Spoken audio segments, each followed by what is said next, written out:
Voici donc nos nouveautés casse tes jetons niveau 1 et casse tes jetons niveau 2.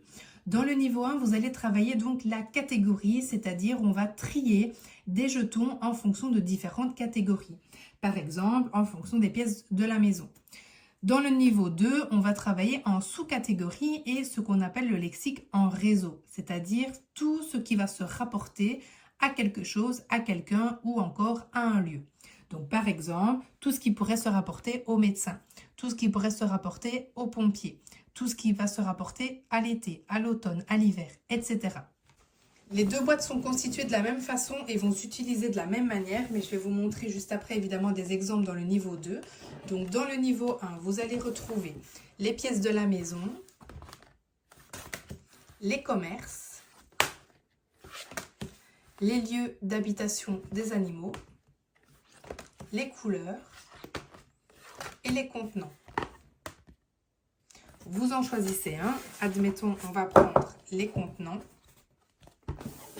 Je vais ensuite choisir le paquet de jetons qui s'y rapporte. La petite astuce pour que ce soit plus solide et surtout plus simple pour vos enfants, c'est de laisser tous les autres plateaux en dessous quand vous le repositionnez sur la boîte. Et pour le retirer, simplement vous appuyez sur un coin.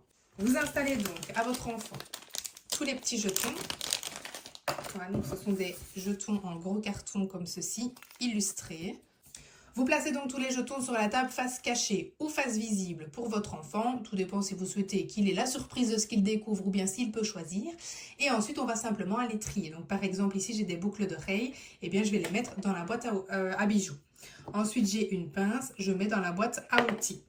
J'ai des crayons de couleur, ça va dans le cartable, et ainsi de suite.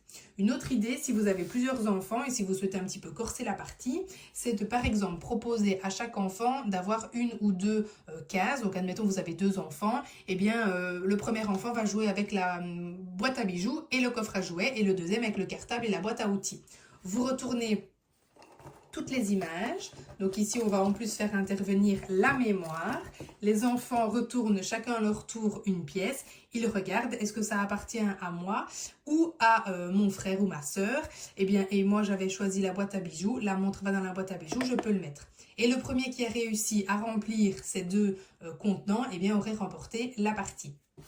Le principe ici sera donc de travailler du vocabulaire assez simple mais qui est spécifique puisqu'il va maintenant être catégorisé dans une catégorie spécifique comme voilà tout ce qui appartient par exemple à la boîte à bijoux pour les contenants. Mais ça c'est pas forcément le plus simple. Pour les tout petits on peut partir sur les couleurs par exemple. Et puis ensuite voilà les pièces de la maison, les commerces, les lieux d'habitation des animaux. Donc quels sont les animaux qui vivent à la ferme, dans la jungle, dans la forêt, dans l'océan, etc. Dans le niveau 2, ici, on va travailler sur du vocabulaire qui est encore plus spécifique et qui ne sera pas forcément catégorisé parce qu'il va être sous-catégorisé.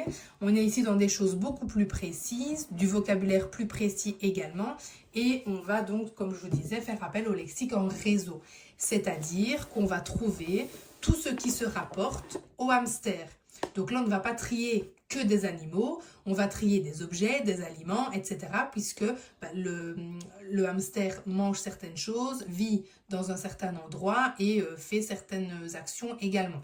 Donc, je vous montre ici, on a donc les animaux,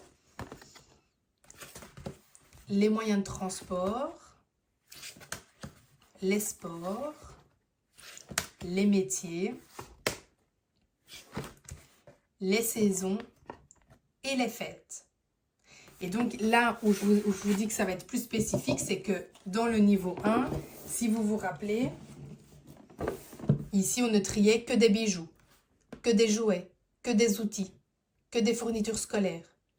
Ici, que des objets qui appartiennent à la salle de bain, que des objets qui appartiennent à la cuisine, etc. Alors qu'ici, on va avoir tout ce qui se rapporte à Noël. Donc ça pourrait être des décorations, donc des objets, mais également des aliments, avec par exemple des biscuits, du pain d'épices, la bûche, etc. Pour Halloween, pareil, on va avoir des objets comme par exemple des décorations, mais également des vêtements comme des déguisements ou encore de l'alimentation comme les bonbons. Donc ici, on a plusieurs catégories différentes qui vont se rapporter à un thème, à une personne, à un métier, à un objet, etc. Voici donc pour cette nouvelle présentation de jeu qui j'espère vous plaira. Je vous mets le lien évidemment des jeux dans la description et je vous dis à très vite pour une nouvelle présentation de jeu.